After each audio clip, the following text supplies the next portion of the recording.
Welcome to the Sports Scouting Report podcast with Lee Brecheen. Hi, everyone. I'm Lee Brecheen. You're listening to the Sports Scouting Report.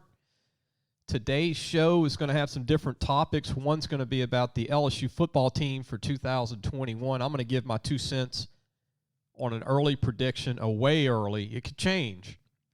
I might do a second one after spring, but going into for next football season, kind of give you my opinion of LSU and where they are talent-wise, if some things happen. And also Alabama. How good will Alabama be in 2021? People are not going to like my answer. And also the NFL draft. We're going to talk about the NFL draft, how it's top-heavy with quarterbacks. Man, this is going to rival the 1983 NFL draft that had Tony Eason, John Elway, Dan Marino, several big-time quarterbacks that ended up being really great players. We're also going to talk about NFL jobs. You know, the Eagles are still trying to hire a coach, and also Jacksonville, and there might be others. I'm wondering if Pittsburgh's going to have an opening. You never know. We're going to talk about, go ahead and go into LSU and talk about the juggernaut that's going to happen, and we're going to talk about the national championship game a little bit too, but you know, the talent level at Alabama, no one even comes close even for next year. And I know they lose Patrick Surtain. They lose Najee Harris. They're probably going to lose Mac Jones because he has 2 degrees. And by the way, I think he would come back if he didn't have his degrees. Believe it or not, I think Nick would talk him into coming back. They're going to lose Alex Leatherwood on the offensive line. The fans' most unlikable player, Landon Dickerson, the center. They're going to lose some good players. Dylan Moses will probably go pro, and then again, he might talk him into coming back. And obviously, they're going to lose Devontae Smith, the Heisman Trophy winner from Amite, Louisiana. But the bad news is, so we'll start with Alabama. The bad news is Alabama's going to have their deepest team in the history of the team possibly next year for talent. That is scary. They return just about everybody except the players I mentioned. You're going to say, Lee, well, you just mentioned 5 first-round draft picks. Yeah, last year they had 4 first-round draft picks. Didn't faze them. And here's the reason. Nick Saban has built a mentality in Tuscaloosa that revolves around commitment. And he doesn't use the word NFL. It's all about commitment. It's all about team. He never talks or brags about his players unless the season's over. But it's always about team, and it's always about being perfectionists. And they take his personality.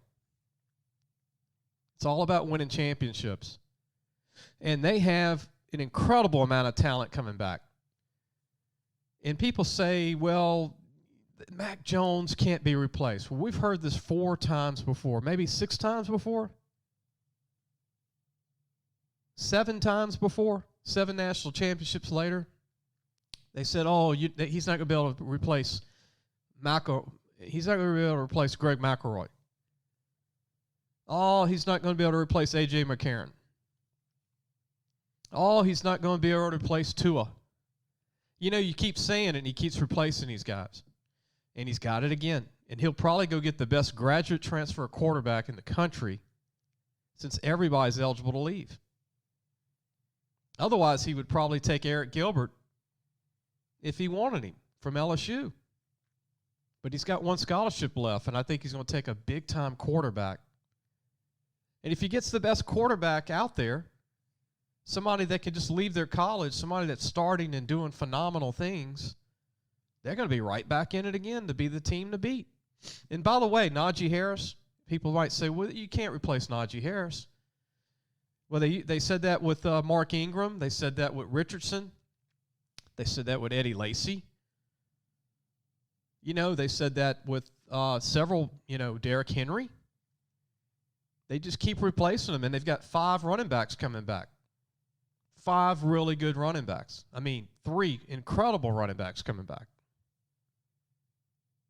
Their offensive line, even though they lose Alex Leatherwood and Landon Dickerson and Deontay Brown, 3 really good ones, they've got 10 players coming back that are All-Americans, and then they've signed 4 more All-American O-linemen.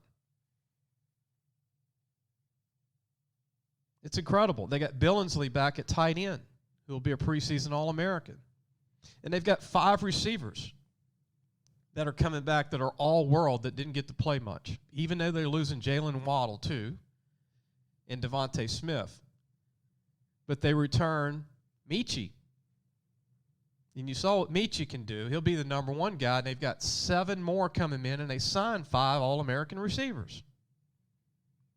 And their defensive line is going to be phenomenal. Now, they do lose the D-tackle Christian Barmore, but they return 12 All-American defensive tackles. And he'll probably talk Chris Allen from Southern Lab of Baton Rouge to come back for his extra year. I guarantee you he'll probably do that. And they lose Patrick Surtain, but they return 13 All-American DBs. It's going to be tough to beat Alabama again next year because everybody's saying what they're losing, and they're always going to replace these guys. Again, look at A.J. McCarron. Oh, they can't replace him.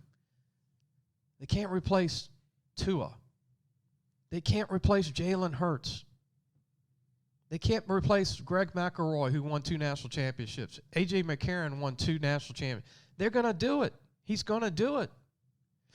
And then you have to look at everybody else. So if you're LSU, we're going to talk about that when we come back from the break.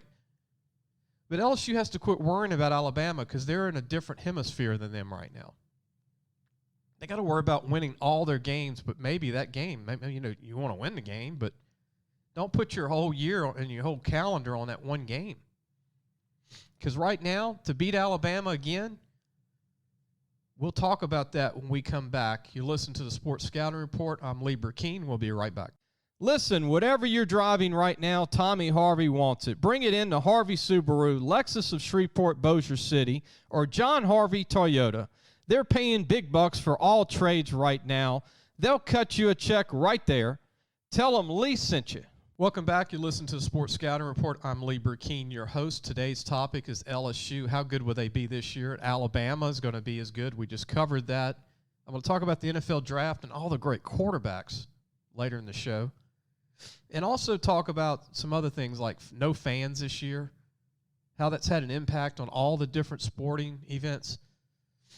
And also jersey changes. There's a big change with kids in high school changing their jersey numbers every year. And how do I know that? Because I'm watching film like college coaches. It's getting confusing. Little opinion and little advice out there for parents and kids about changing your jersey 2 or 3 times.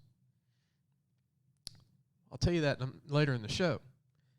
But to get to LSU, we talked about Alabama. Alabama's going to be better defensively next year. They're going to be just as good offensively. Trust me, they're going to. The biggest loss that Alabama had is losing their offensive coordinator, Steve Sarkisian, to Texas. That's the biggest loss Saban's had. But he's going out there and he's going to hire an ex-NFL head coach who's an offensive genius. He gets whoever he wants. Sarkisian he's incredible, man. And I talked to some high school coaches that agree with me, but that national championship game, he was phenomenal with the play calling was just perfection. I mean, the guy's in suit. Now, when he was fired from Washington as the head coach, Sarkisian, he didn't have a great career at Washington. Remember LSU beat them in Seattle, many moons ago? And remember he was fired from USC. He had a little problem with the bottle there, and he goes to Alabama. He straightens up. He was fired from Atlanta as the offensive coordinator, Atlanta Falcons. But Saban knew that this guy was a genius. He's got a great knack for hiring people on top of everything else he does. But that's the biggest loss for Alabama is losing Steve Sarkisian. I don't know if they can replace him. He can get the greatest coaches out there, but man, that guy, if he can recruit and he can just concentrate on Texas, then Jimbo Fisher now has somebody that's going to be a thorn in you-know-what, because all of the momentum that Jimbo had is kind of dying out a little bit with the hiring of Sarkisian in Austin, Texas. I mean, I think he's going to kill it in recruiting. I really do. But to turn our attention to LSU, what does LSU have to do to get their program on track again? They had momentum. They beat Florida and Ole Miss back-to-back to end the season, to finish a decent, respectable 5-5, so they didn't have a losing season. What does LSU have to do? Well, for one, they have to return all their good players that were not going to go in the first round of the draft. And I think if this holds up, Orgeron has accomplished the number one thing he needed to do, and that's return most of his guys that were not going to go in the first round of the draft, meaning stop talking about the NFL, stop pushing that NFL card, because it's hurting what you're trying to build. And again, that's not what Alabama does. They don't talk about the NFL all day long, about how they need to go pro, and finally, you know what happens? Then you're trying to keep them from going pro, and you can't. So the number one goal, I think, was accomplished by getting all these linemen back on the offensive line and defensive line, because they didn't recruit super great, or he's lost a lot of guys, you know. I mean, here you are, you've probably lost Gilbert at tight end, who's a program changer on offense. Possibly. I hope they get him. I hope he doesn't leave, but he looks like he's flirting with the idea of going to an opponent, which is not good. And Appa, the big defensive tackle nose guard from Utah, people say, well, the scheme changed. No, you lost your best recruit, your D-line recruit, in your recruiting class 2 years ago. That has to stop. But the number one thing has been accomplished. Glenn Logan's coming back on D-line. Ollie Gay's coming back at defensive end.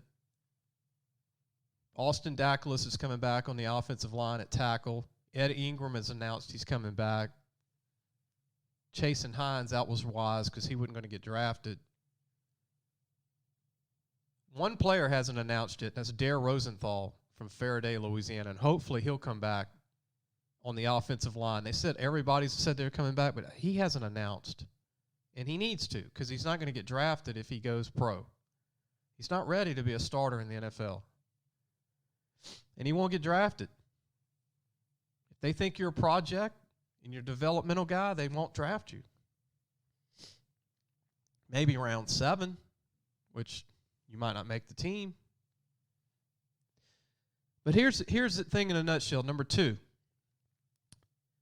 LSU has a quarterback for the future in Max Johnson. It's very important.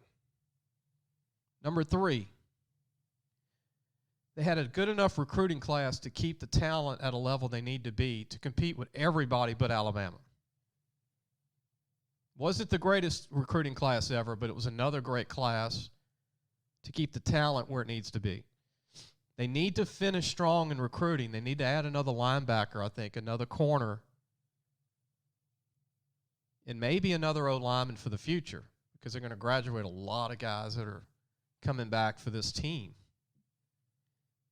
Number 4, they need to hire the right defensive coordinator.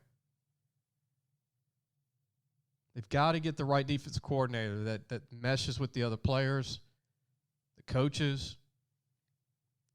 5, they hired the right offensive coordinator. I think this young guy from Carolina Panthers is going to be a really good player, really good coach for them. DJ Mangus is also a guy that was at LSU that's going to help the passing game. And I think they brought them together jointly, I think, from Carolina, because the chemistry. Steve Ensminger and the experiment Linehan did not have the chemistry. Those guys were not, you could tell, they were not in sync. So chemistry is everything. They have the right coaches together. And if all these things play out the way I mentioned, those 5, and 6 is attitude. The attitude's got to be back to winning games and being a team. team needs to be together. They need to be one. And 6, guys not opting out during the season. Hopefully that's been corrected and people see it's not the greatest decision in the world. Look at Devontae Smith. Look what he did to come back. He won the Heisman Trophy for Alabama, from Amite, Louisiana.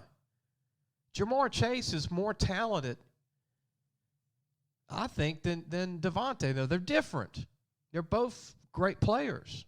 Don't get me wrong. But Jamar Chase had the greatest season ever prior to this one as a receiver. It was on line to have another great year. Now he's going to probably get drafted behind Devontae Smith. That's going to be a few $1 million he lost. Kids, pay attention to this. The whole opt-out thing is not guaranteed that you're going to be a top 5 pick. You got to play through it. Devontae Smith said, I'm going to be a team player. I'm going to play through it. He wins the Heisman Trophy. They couldn't stop him in the national championship game. 215 yards in the first half as a receiver. He had like 9 or 10 catches in the first half, maybe 12. LSU, if they can get the mentality back as a team, stop all this opt-out nonsense to guys that aren't going to go in the first round or not going to go in the top 10 picks, finish strong in recruiting, get the right D coordinator, build around Max Johnson and the experienced offensive line they're going to have back. They're going to have a great running game next year, by the way. They've signed some really great running backs to go with the backs they have. And 7, if they can get Eric Gilbert to come back. If they can get Eric Gilbert to come back, you're looking at a guy that catch 60, 70 passes for you now that he's maturing. You know, he went through that first year. He had 50 catches almost. If he would have played in those final 3 games, he would have had 50 catches at least. He had 35 for the season. If they can do all these things, I think they could be a 2-loss team next year. 10-2. They could actually probably be a 1-loss team if they can. I don't think all 7 of these things are going to happen, but if they could. And let's say a lot of these things don't happen. They don't get Gilbert back. They don't get the right D coordinator. They don't change the mentality of the program of where they're just promoting the NFL. You don't even have to promote the NFL to sign players if you're LSU. Think about it. They have 4 national championships at the school. It's a great school. Kids love the school. They got thousands of kids that want to go to LSU. You don't have to promote the NFL. You can just promote, come to LSU, get a great education, and play for one of the top programs in the country. The sell doesn't have to be come here and go to the NFL. It doesn't need to be used. And then you got the best kicker coming back in the country in Cade York. They got the best freshman punter coming in for LSU out of West Monroe, Louisiana, that I've seen since Donnie Jones came from Catholic High. And he's way more advanced than Donnie is coming out of high school.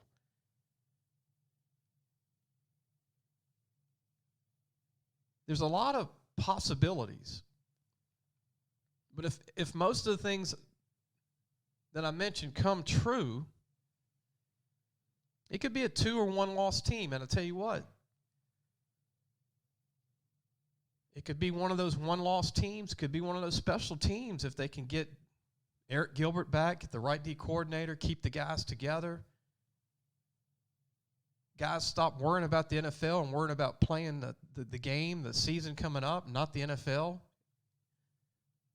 Play as a team, and you got a great young quarterback coming up. You got Nussmeier coming in behind him. Finley, if he sticks around, could compete. He's got a great arm. He just needs to work on his footwork. Keyshawn Butte is a great receiver to build around with also Jenkins from Geno, Louisiana, who had a great year.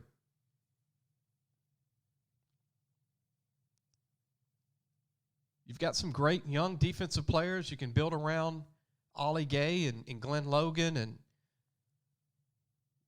you know, you got Ricks coming back and Stingley in the secondary, and you've got a great-looking secondary coming up. Man, you got some great-looking kids that are They have to play. Dwight McLaughlin's going to be a good player from Texas who played this year a lot, looked really good. Andre Anthony's going to have he's got a chance to be a great defensive end next year for LSU. Jay Ward had a heck of a year at DB from Georgia. 4 interceptions, man. He had some great games at the end of the season against Ole Miss and Florida. Like I said, Peyton Todd's coming in from West Monroe at punter, the best freshman punter in the country. We're going to take a break, but what's wrong with 10-2? Right? At the end of the day, from 5-5. 10-2 is not going to get you a national championship. It might get in the playoffs. Might get you in the playoffs, but I think realistically, 10-2 is the bar next year. Because the SEC is better next year. Alabama's going to be better. I hate saying it. They're going to be a better, more talented team. So will a lot of the teams. Ole Miss is going to be better next year. Mississippi State, believe it or not, they're going to be good next year. They lost a lot, but he ran off really all the problems.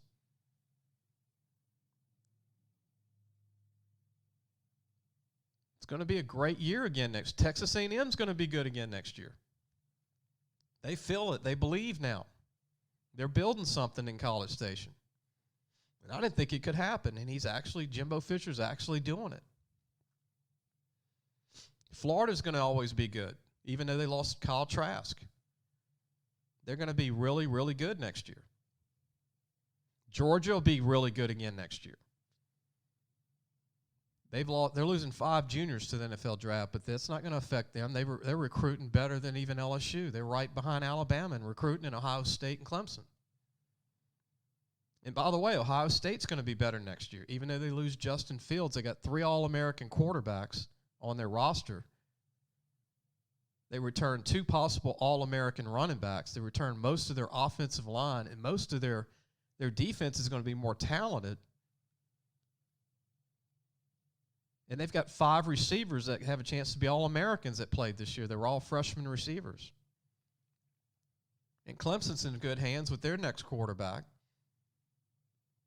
We're going to take a break. When we come back, I'm going to talk about the NFL draft. And speaking of quarterbacks, all the great quarterbacks, this might be the best quarterback draft in 25 or 30 years. You're listening to the Sports Scouting Report. I'm your host, Lee Brecheen. We will be right back. Looking for a used car? Harvey Autos has 3 dealerships, which means 3 times the used vehicles. They've got everything from fuel-efficient compacts to luxury models, even hybrids, and certified pre-owned with a warranty. Check out John Harvey Toyota, Harvey Subaru, or Lexus of Shreveport, Bossier City. Welcome back. You listen to the Sports Scouting Report. I'm your host, Lee Brecheen. Before we go into the NFL draft and talk about quarterbacks, let's mention something at ULM of Monroe.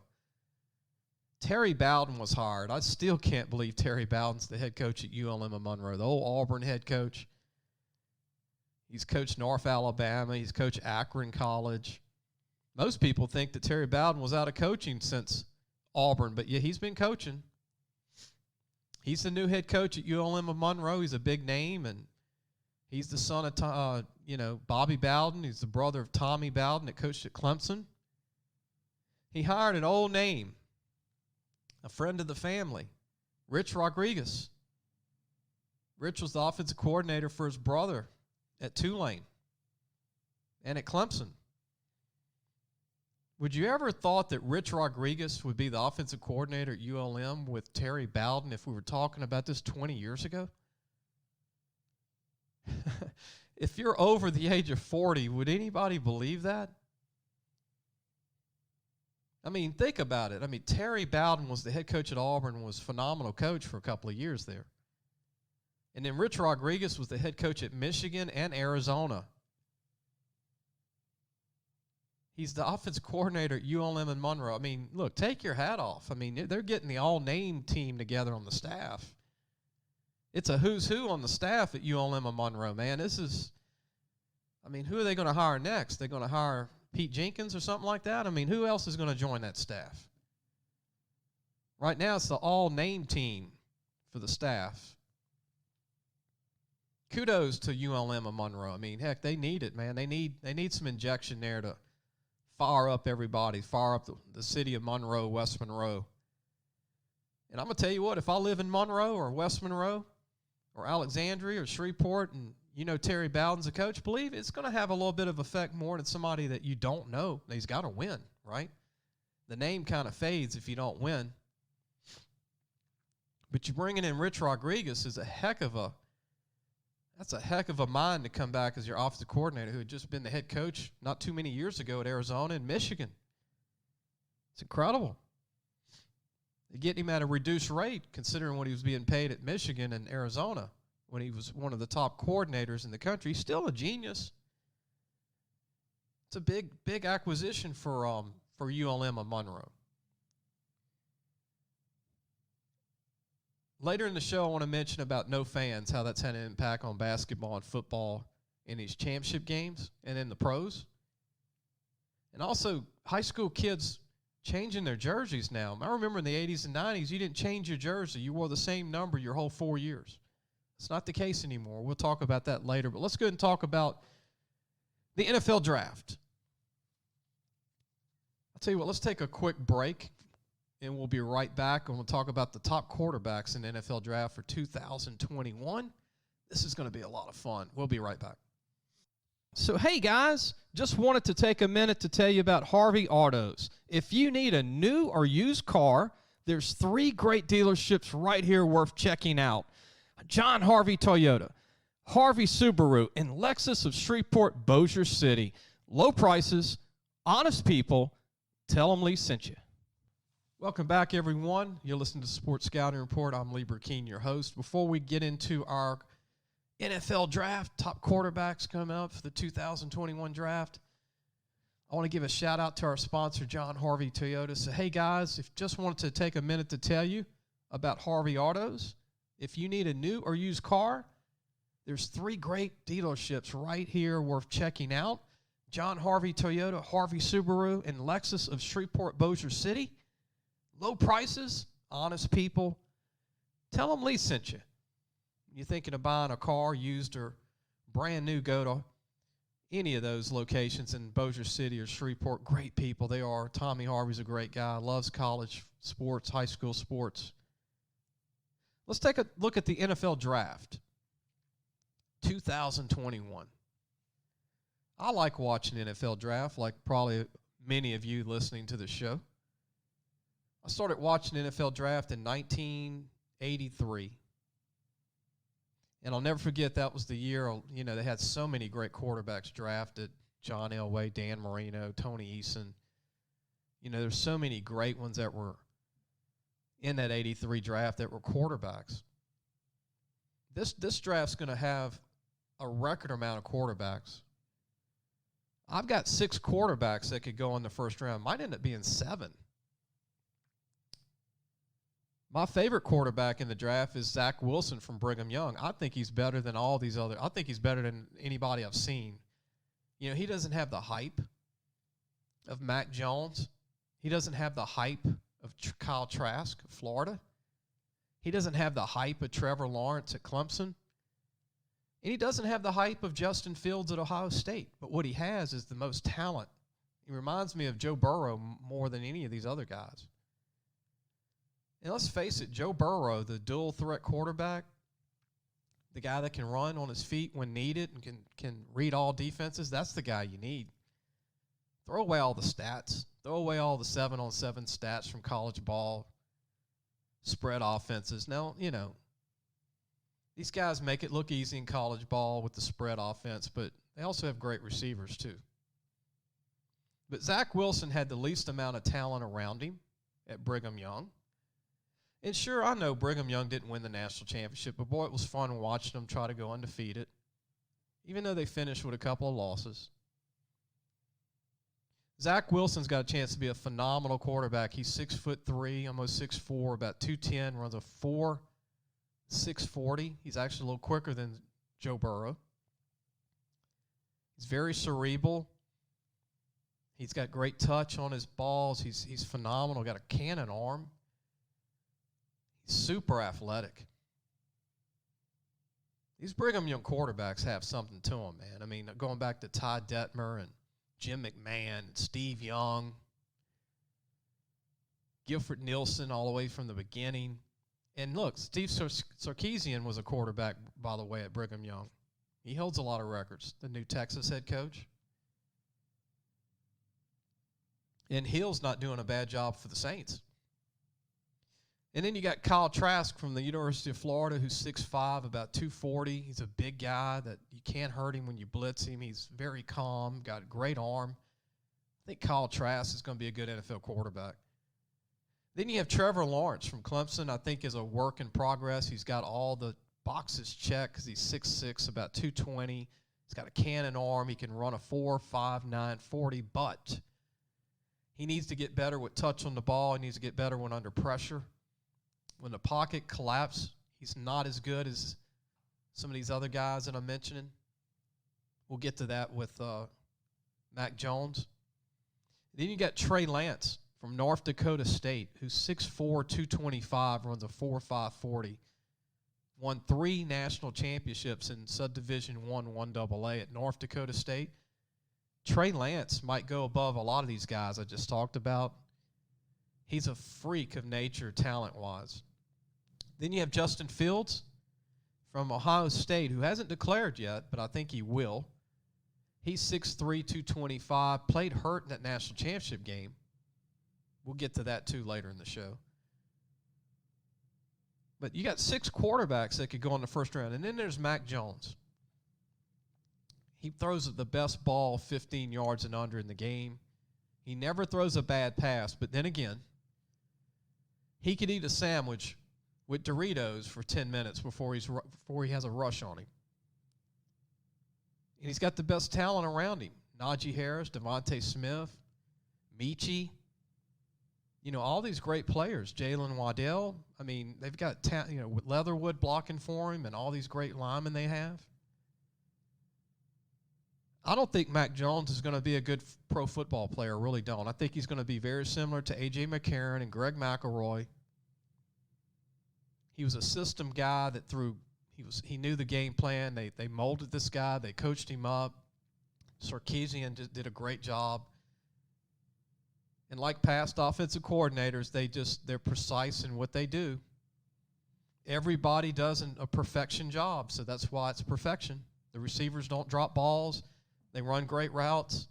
The offensive line protects you like a fortress.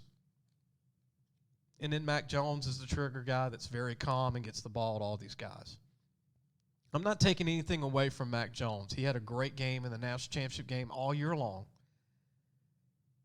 But when you rush him in an NFL, you're going to be pressured. He doesn't do well under the rush or under pressure. If the pocket collapses, and he's very brittle injury-wise, you notice that too. If he gets hit, he's injury-prone. Very similar to Brody Kroll. Remember Brody Kroll at Alabama, who the Chiefs drafted in the second round, but he stayed hurt. Now, Brody Kroll didn't have the talent around him in Alabama that Mac Jones has, the Jacksonville, Florida native. But Mac Jones better get drafted by a winning team that has a great O-line. If not, again, I don't think he'll be in NFL very long, similar to Greg McElroy. A little more talent, but McElroy was pretty proficient too. And you got to realize A.J. McCarron he couldn't miss in college. But A.J. McCarron had all the top players around him.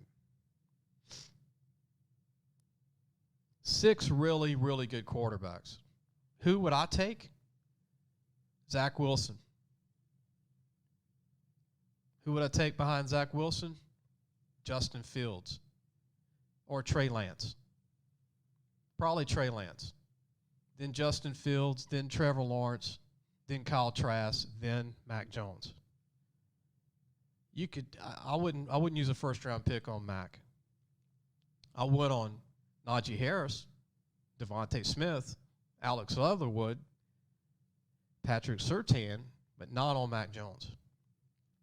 Let's go ahead and take a break. When we come back, I'm going to talk about the lack of fans this year and how that's really changed college football and basketball and how it's contributed to where nobody has an edge, even in pro ball. We'll be right back.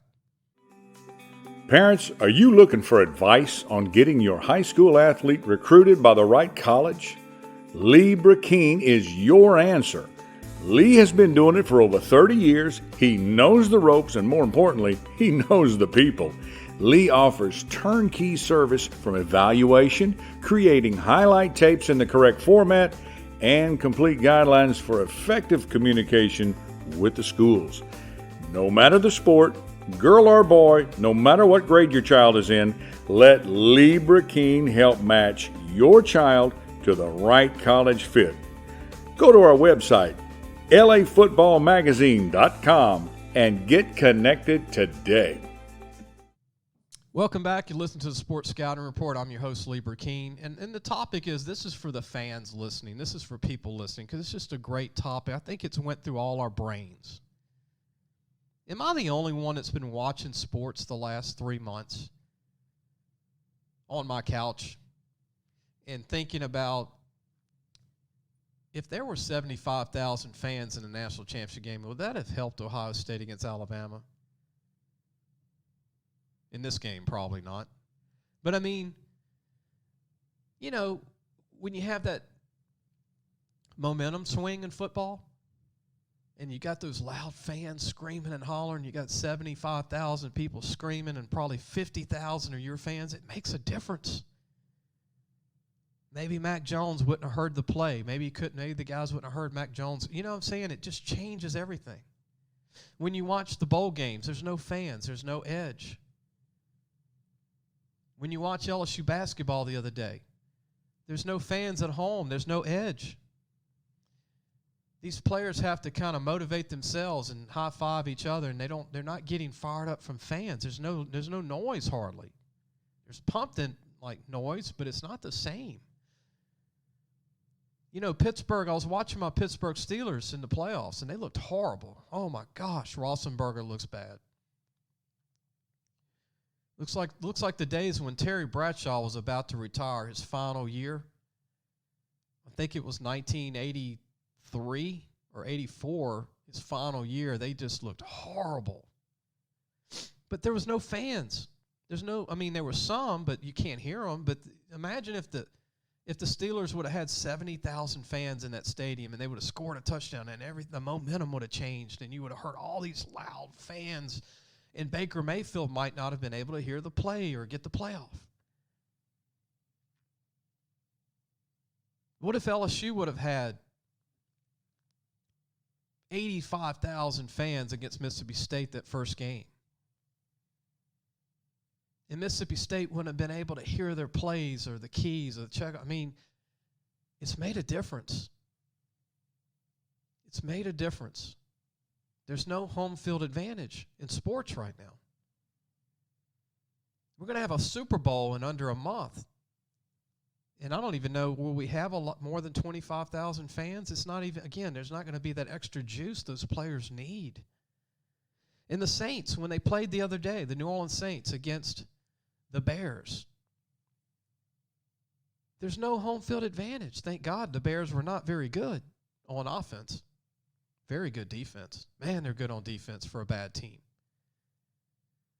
But the Saints have always had that edge when they're playing in the Superdome at home. It's one of the best. It's like playing in Green Bay in the snow for Green Bay. But I will say this, if the Saints are still in this thing and they play in the NFC Championship game to go to the Super Bowl and they have to go to Green Bay and it's just the snow, at least you don't have 70,000 screaming Green Bay fans. It's changed. I mean, am I the only one? I think it's got to be all of us that think this. Man, what if we would have had some fans? You know? Even road games. What if LSU would have had 9,000 screaming fans in College Station when they were close in that game in the third quarter? It gives you extra juice to play with more passion. It's just being a human. I mean, having those fans, you know, screaming for you and cheering you and the band playing. It's different. Hey, look, I'm not complaining. We have sports. We had a football season. Not complaining. I'm just saying it's changed to where no one has an edge. And I'm sure Saban loved it. because that would have affected Alabama this year. It probably helped his young team, not that he needed any help, but in close games there was no advantage against Alabama when they went on the road. And I think, I don't want to take any credit away from Jimbo Fisher at A&M. He did a good job. But if Texas A&M would have had to went on the road and played in some hostile environments, it would have probably been different for Kellen Mond. But Kellen Mond didn't have to deal with any of that. He could hear his plays at Auburn. There was nothing. I'll be glad when we can get all the fans back in a stadium. Get football back to the old days of having full capacity college games and having that spirit fully. And again, not complaining, so grateful that we had football this year. And then you got the NCAA tournament that, less than a couple of months, that helps too. And look at Kentucky basketball. I really believe Rupp Arena is one of the toughest places to play in the United States because of fans. They don't have any fans. And Alabama beat them by almost 20 points yesterday. Alabama basketball. That never happens in Rupp Arena. Kentucky never loses by 20 at home. I think the last time they lost by 20 at home, it was LSU and Dale Brown back in the 80s. But look what it's doing to college basketball by not having that home court advantage. Now, it didn't help LSU when they were playing in Florida. And, boy, Florida barely beat Ole Miss last night in basketball at home. But it's one of those, speaking of basketball, one team can be shooting the ball great one night and then you can go flat. I've known that my whole life, but you got to remind yourself that LSU's like a lot of teams. If you watch basketball this year, there's so much parity that you can't miss one night and you can win by 20. And the next night play a team not as good and lose by 10. That's the kind of college basketball season we're going to have this year. Nobody's really dominant except Gonzaga and Baylor. Everybody else is kind of in this thing together. It's like anybody, the old saying, anybody can beat anybody on any given night or day. And I thought that's the way it was in football outside of Alabama. It's just that Alabama always becomes a great team late in the season. If you want to beat Alabama in football, beat them in the first game of the season, the second game of the season, or the third game of the season. After that, he has already built his new team up. He plays it out right. Look, I want Ed Orgeron to get this team back to new heights. And I think he can at LSU.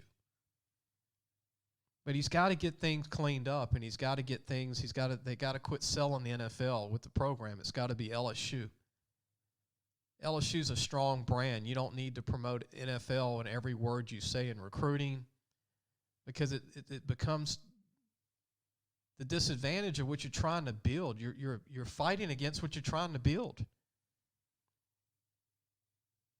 Have the mentality and the focus of team and championships and management of your roster and management of your program. And I think they can get back. I think Ed Orgeron can get his second chance to get back because this was a horrible season coming off that national championship. Obviously, we don't need to remind anybody, including me. But LSU's very fortunate to have a quarterback to build around in Max Johnson and Nussmeier coming in from Texas. They're very fortunate that the future could be very bright if they can just get the mentality to go back to team, that nobody opts out during a season and in off season. And if you quit talking about the NFL, then these agents stop coming around as much. It's not in the news as much. It's not in the focus of your players. The focus will be on trying to get better as a team, T-E-A-M. Not me, but we. And look, how many times do you need to see it with Alabama? They're all about the team. They convinced first-round picks to come back to school. If Nick Saban would have lost Najee Harris to the draft and Devontae Smith and Alex Leatherwood and Dylan Moses, They would have lost 3 or 4 games this year too, and you would have go, oh, no, yeah, they would have, but he got them to come back. He got these guys to come back because his focus is on let's finish, let's win a championship, and that's what LSU could do regularly if they get that. That's got to be their focus. In school too, like go to school, like be really proud to go to a college and represent your home state. Most of those Alabama players are representing Alabama. They're not even from Alabama.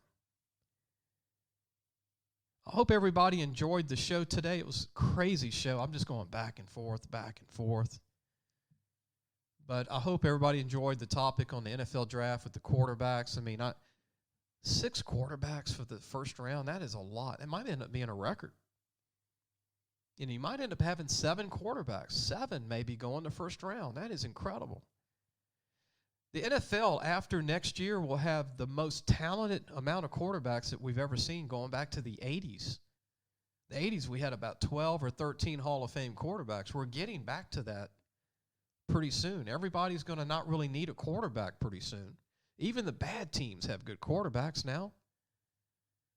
Even the Jets have a good quarterback. They just got to build around their young quarterback from USC. Friday's show, we're going to have Coach David Feaster, the head football coach at Glenbrook High School in Mendon, Louisiana. It's a MAIS team, meaning they're not a name you hear of very commonly, but Glenbrook is got a lot of talent.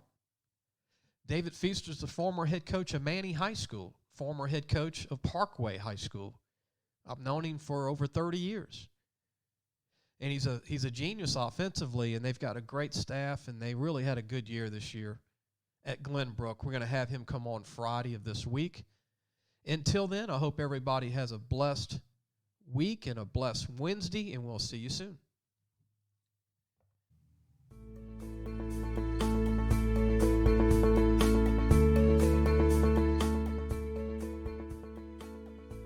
Thanks for listening to the Sports Scouting Report podcast with Lee Brecheen.